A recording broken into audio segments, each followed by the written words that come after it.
We'll continue with the factors affecting enzyme activity. So in this slide I have mentioned the list of factors that can affect the enzyme catalyzed reaction. First one, the concentration of the enzyme. Second one, substrate concentration. Third is product concentration. Fourth is temperature. Fifth is pH. Sixth is coenzymes. Seventh one is presence of activators or inhibitors. Presence of activators or inhibitors. So these are the factors affecting enzyme activity. These are the factors affecting enzyme activity. These are the factors affecting enzyme activity. Now if you see the one by one factor how it affects, the first one is enzyme concentration.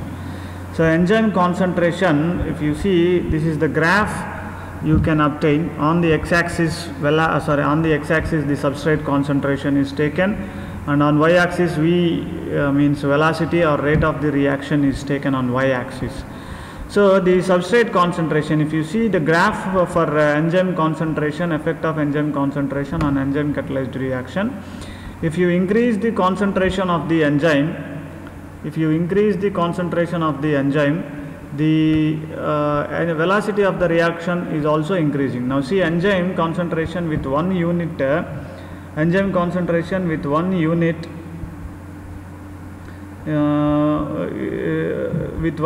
is having a 50% of rate of the reaction, and enzyme concentration 2 units has 100% of concentration at the same substrate concentration. At the same substrate concentration, if you double the concentration of the enzyme, the velocity of the reaction also will double. So this graph is like a parabola, So what you can understand from this graph is, keeping the substrate concentration constant, if you double the enzyme concentration, the rate of reaction also doubles. So enzyme concentration is directly proportional to the rate of the reaction, provided the substrate concentration is kept constant. Okay, so that is what we should understand from the enzyme concentration.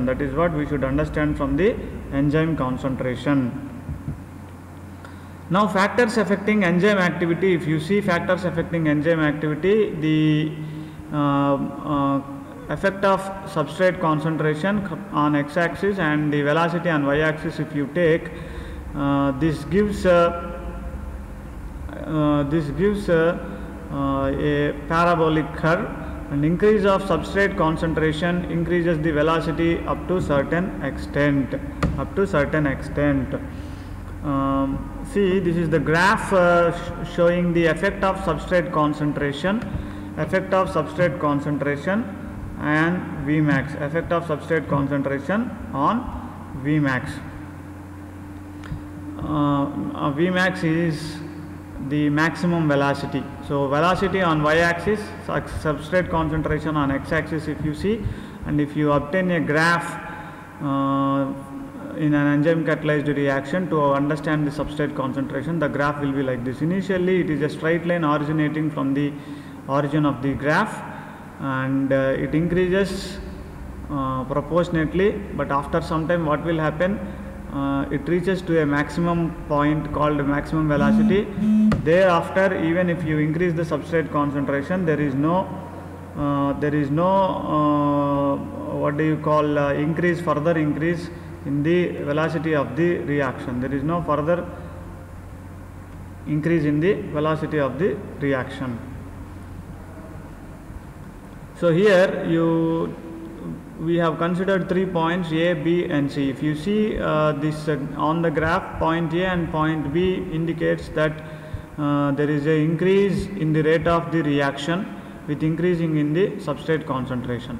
Now as the substrate concentration increases, but the proportionate increase of the velocity of the reaction is not that proportionate, but it is increasing. But if it is increasing proportionately, then it should be a straight line from the origin. But this is not like a straight line, this is a curve. Now if you see the effect of substrate concentration, as the substrate concentration is increased, initial velocity called V0 or V naught increases until it reaches Vmax, Further increase in substrate concentration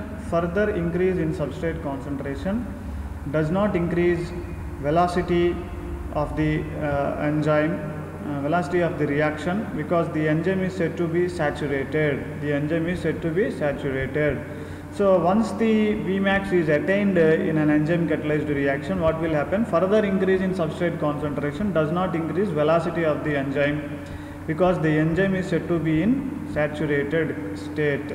Note that the shape of the graphic curve relating to catalytic activity and substrate concentration is called hyperbolic. This curve is called hyperbolic curve. Now, so this is the maximum point. If you see, this is the maximum velocity, Vmax. Okay, initial velocity is called V naught, and this is substrate concentration. If you see, as the substrate concentration increases, there is increase in the velocity of the reaction also. But after this point, what will happen? Even if you increase the substrate concentration also, the graph will continue at the same pace, like this only. And once the substrate concentration decreases, now the graph will fall down, velocity of the reaction comes down as the product concentration increases and substrate concentration decreases. Okay, the effect of substrate concentration is very important, because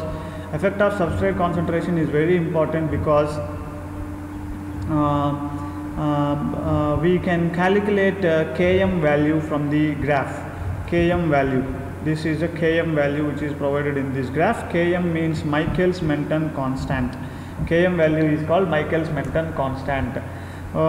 The scientists Michael and Menten, they have proposed an equation to find out the relationship between the initial reaction velocity, that is V naught, and the substrate concentration. To find out the relation between the velocity of the reaction and the substrate concentration, this Michael and Menten have proposed one equation called Michaelis-Menten equation. The equation, if you see, this is the equation V naught or V0, which is called initial velocity, is equal to Vmax into substrate concentration. Whenever you write square brackets and you write S is for substrate. Square brackets refers to the substrate concentration. Wherever you write in the chemistry, wherever you write the square brackets, it indicates it is a concentration. So square brackets S means it is the substrate concentration. So product of Vmax and substrate concentration divided by Km plus substrate concentration gives the relation between rate of the reaction or velocity of the reaction with the substrate concentration. So Km is Michaelis constant, Vmax is maximum velocity, V naught is initial velocity, S in square brackets refers to the substrate concentration. This provides the relation between velocity and the substrate concentration. Now Km value can be calculated from this equation. If you know initial velocity, Vmax, and substrate concentration, you can calculate the Km.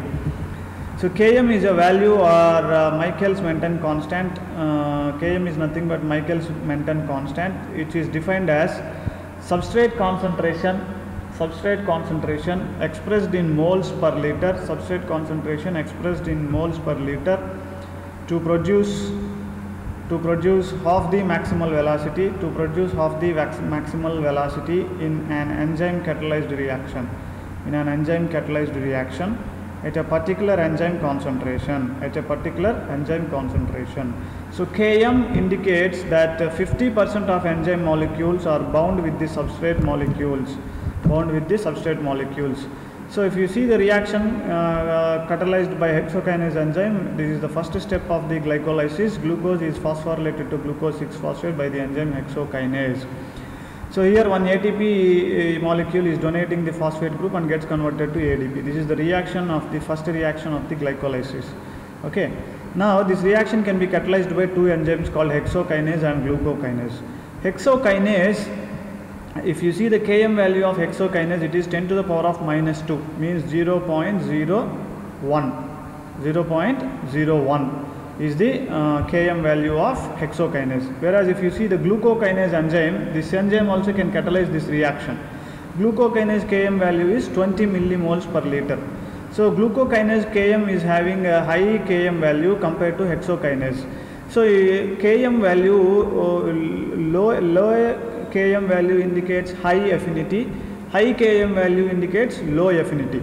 So here hexokinase is having low Km value because it has got high affinity towards the substrate glucose. Whereas compared to hexokinase, glucokinase Km value is higher than hexokinase. So glucokinase is having somewhat less affinity towards the substrate glucose. So in this reaction, hexokinase is the enzyme which is preferred for the phosphorylation of this glucose. So hexokinase is the enzyme which is preferred for the reaction. So by calculating the Km value, we can understand the affinity of the substrate and what is the concentration of the substrate that is required to make the reaction half of the velocity. Okay. Now product will inhibit the reaction by feedback mechanism. Effect of products, if you see effect of products, if the concentration of the products is very high, these products also can inhibit the reaction of the enzyme. So let's say this is a reaction catalyzed enzyme catalyzed reaction where A is converted to B and B is converted to C, and the C is able to inhibit the products that are converting A to B. So this enzyme which is catalyzing the conversion of A to B can be inhibited by the product C. So such kind of mechanism is called feedback mechanism. So product also has some role in the enzyme action. Now other factor, if you see effect of temperature, this is the graph showing the effect of temperature. On the x-axis temperature is given and y-axis velocity of the reaction. Now if you see, this is a bell-shaped curve. This is a bell-shaped curve. So it indicates that from the graph we can understand that as the temperature increases, there is an increase in the rate of the reaction and it reaches to a maximum point called optimum temperature. After reaching the optimum temperature, if you increase the temperature, the rate of reaction will decrease. So there is a, for every enzyme catalyzed reaction, there is an optimum temperature where this enzyme will work efficiently at its maximum capacity. So that temperature is called as optimum temperature. So this is the optimum temperature, means that is the maximum temperature for that enzyme where it can where it can work effectively. Okay. So effect of temperature, if you see, this is a inverse bell-shaped curve. So as the temperature increases, the velocity of the reaction also increases and it reaches to the maximum. After reaching the maximum velocity, that temperature is called optimum temperature. And even after reaching the optimum temperature, if you increase or decrease the temperature, there is a decrease in the velocity of the reaction. Then effect of pH. If you see the effect of pH, this is also like invert bell-shaped curve or inverted pot-shaped curve you can see. So here also, as the pH increases, you can see there is an increase in the rate of the reaction and it reaches to a maximum point called optimum pH. Optimum pH is the pH where the enzyme can have its maximum action over the substrate. So optimum pH. So if you alter the pH, means after reaching the optimum pH, if you decrease or increase the pH, the rate of reaction will decrease. So all the enzymes are active at its optimum pH. Most of the enzymes that have optimum pH around 3.5 to 5.5. 3.5 to 5.5 is the optimum pH for most of the enzymes for their action. Now effect of coenzymes, if you see, you know that the enzymes require many coenzymes. So these enzymes required coenzymes for catalysis to occur. So these coenzymes can be proteins or non-proteins. Most of the coenzymes are derived from the vitamin B complex. Some of the metals like copper, manganese, zinc can act as a coenzymes. So the coenzymes is not there, then the enzyme will not become active and enzyme will not function properly. So these coenzymes are essential for biological activity of the enzyme. They combine loosely with the enzyme and that is why they are responsible for the maximum enzyme action. So coenzymes are heat stable and most of them are derivatives of B complex vitamins. So here is the list of vitamins and their coenzyme forms and their function in various reactions is mentioned in this slide. You can go through it later on. Then this is metals where they act as coenzymes, and the examples of the enzymes with the metal is mentioned in this slide. You can go through these slides later on. So very important point is the substrate concentration. In the substrate concentration, we should know how to calculate this Michaelis-Menten equation. This Michaelis-Menten equation is also known as Briggs-Haldane's constant. Briggs-Haldane's constant.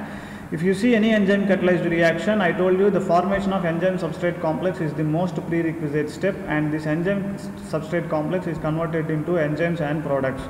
So if you see the forward reaction, this is called K1 kinetic, and this backward reaction is K2, and this is K3. So these kinetics are referred as K1, K2 and K3 here in this reaction. So formation of enzyme substrate complex is the most important step, and this is a reversible reaction. Once enzyme substrate complex is formed, this can be converted either to enzyme and substrate, or if it is converted into enzymes and products, this cannot be reversible. Only this process is reversible. Formation of enzyme substrate complex can be reversible. Once the products are formed from the enzyme substrate complex, then it cannot be a reversible reaction. So breakdown of enzymes and products is a irreversible step. Now to calculate the Km, which is called Michaelis-Menten constant, we need to take the kinetics like this: K2 plus K3 divided by K1. After algebraic manipulation, what we can get from this equation is V0 is equal to Vmax into substrate concentration by Km plus substrate concentration. This you can call it as equation 1.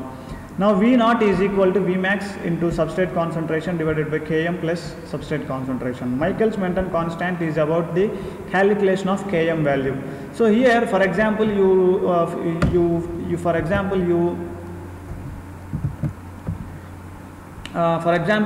consider V0 as half the Vmax.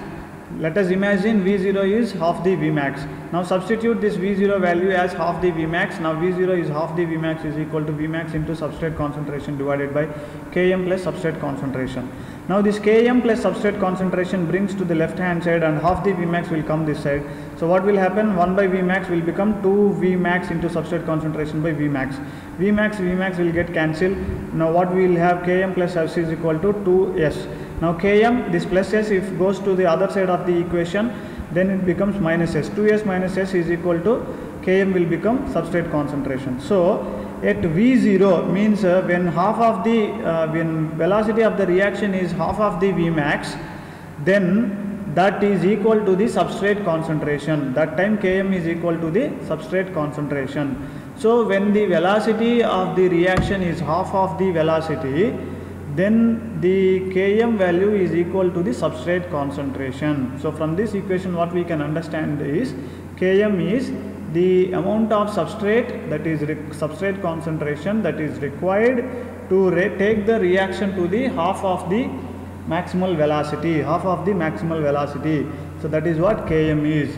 So if you see the significance of Km, this is very important, significance of Km value or Michaelis-Menten constant is defined as the substrate concentration, which is expressed in moles per liter, to produce half the maximal velocity in an enzyme catalyzed reaction, at a particular enzyme concentration, It indicates that 50% of enzyme molecules are bound with the substrate molecules. It is a characteristic of an enzyme.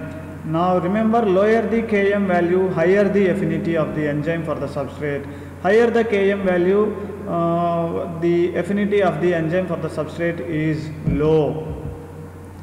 Then to calculate the Km value, because Michaelis-Menten constant is not able to calculate the substrate concentrations exactly where there is a very less amount of substrate is required. So for that some scientist Lineweaver has modified and proposed another graph for the calculation of Km, that is called Lineweaver-Burke plot. So this is also known as double reciprocal plot. The experimental data at lower concentration is plotted as reciprocals in this Lineweaver-Burke plot or double reciprocal plot.